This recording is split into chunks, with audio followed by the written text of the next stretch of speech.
नमस्कार दोस्तों, आज हम बात करेंगे बांग्लादेश की एक्स प्रधानमंत्री शेख हसीना की, जिनको बांग्लादेश के अंतरिम न्यायालय ने फांसी की सजा सुनाई है।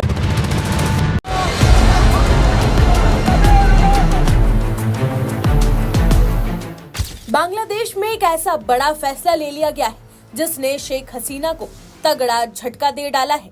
बता दें कि बांग्लादेश की पूर्व प्रधानमंत्री शेख हसीना को सोमवार को कई आरोपों में मौत की सजा सुनाई गई है और वो अभी भारत में निवास कर रही है।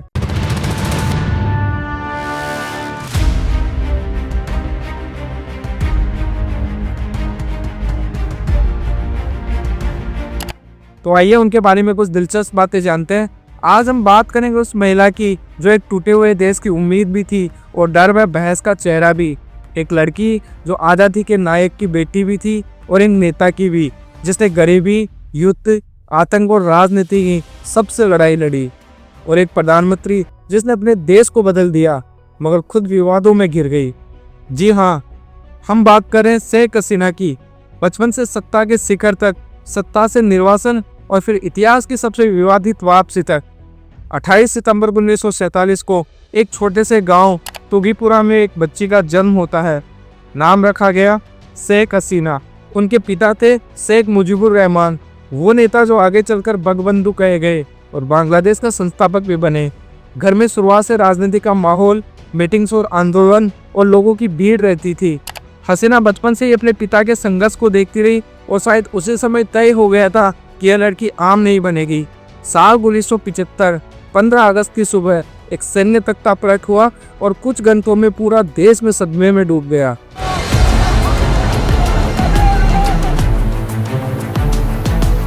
बंगबंधु और उनके लगभग पूरे परिवार की हत्या कर दी गई। हसीना और उनकी बहन उस वक्त विदेश में थी, इसलिए बच गई। उस दिन की याद हसीना ने हमेशा एक लाइन में बयां की, मैंने एक ही दिन में पिता, माँ, भाई बहन सबको खो दिया, सिर्फ मैं बच गई। वह दिन हसीना की जिंदगी का मोड़ था। संघर्ष अब उनका भाग्य बन चुका था। हसीना भारत में निवास करती रही, लेकिन उनके दिल में देश लौटने की याद थी। 1981 में उन्हें आवामी लीग की अध्यक्ष चुना गया और वहीं से शुरू हुआ उनका राजनीतिक सफर। एक युवा महिला जो परिवार खो चुकी थी और एक सैन्य शासन के विरोध में खड़ी थी। लोगों ने सोचा था कि लड़की उस तूफान को संभाल पाएगी, लेकिन हसीना पीछे नहीं हटी। 1996 आवामी लीग को बड़ी जीत मिली और शेख हसीना पहली बार बांग्लादेश की प्रधानमंत्री बनी।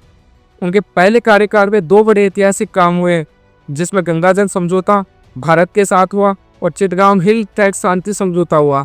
ये वो फैसले थे जो दशकों से रुके हुए थे और हसीना ने दिखा दिया, मैं सिर्फ अपनी कहानी नहीं, देश की कहानी लिखने आई हूँ। 2001 में चुनाव में हार हो गई और हसीना विपक्ष में चली गई। फिर आया 2004 का ग्रेनेड हमला, जिसमें उन्हें मारने की कोशिश गई।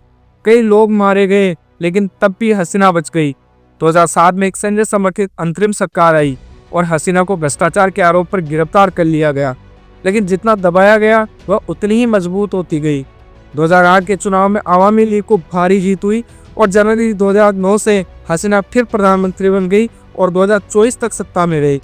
उनके दौर में अर्थव्यवस्था तेजी से बढ़ी, बिजली उत्पादन बढ़ा, महिलाओं की शिक्षा और स्वास्थ्य में सुधार हुआ, रोहिंग्या शरणार्थियों को शरण दी गई। लेकिन यही दौर उनके लिए विवादों का भी बन गया। विपक्ष को लग रहा था कि मीडिया पर दबाव बढ़ाया जा रहा है, लोकतंत्र कमजोर हो रहा है, चुनाव पारदर्शी नहीं हो रहे हैं। हसीना समर्थक कहते हैं कि उन्होंने देश बदला, विपक्ष कहता है उन्होंने सत्ता को पकड़े रखा। 2024 में देश में छात्रों का बड़ा आंदोलन हुआ और चारों तरफ हिंसा फैल गई, राजनीतिक संकट गहराया और 5 अगस्त 2024 को शेख हसीना ने अचानक इस्तीफा दे दिया और देश छोड़ दिया। यह वही हसीना थी जो कभी देश को बचाने के लिए रोती थी, अब वो उसी देश से भाग रही थी। 2025 में विशेष ट्रिब्यूनल ने उन्हें मानवता के खिलाफ अपराधों में मौत की सजा सुना दी, वो भी उनकी अनुपस्थिति में। कुछ लोग कहते हैं यह राजनीतिक बदला है, कुछ कहते हैं लोकतंत्र को दबाने का यही परिणाम है। सच क्या है, ये इतिहास तय करेगा। शेख हसीना की कहानी आसान नहीं है। वो एक बेटी थी जो परिवार को बेटी थी, वो एक नेता थी जिसने देश को बदला, और वो एक इंसान भी थी जो गलतियों और फैसलों को विवादों के बीच घिरी गई। उनकी कहानी हमें यही सिखाती है कि सत्ता कभी भी बदल सकती है। तो दोस्तों, इस कहानी से आपको क्या लगता है, कमेंट करके अपनी राय जरूर दीजिए। जय हिंद, जय भारत, नमस्कार।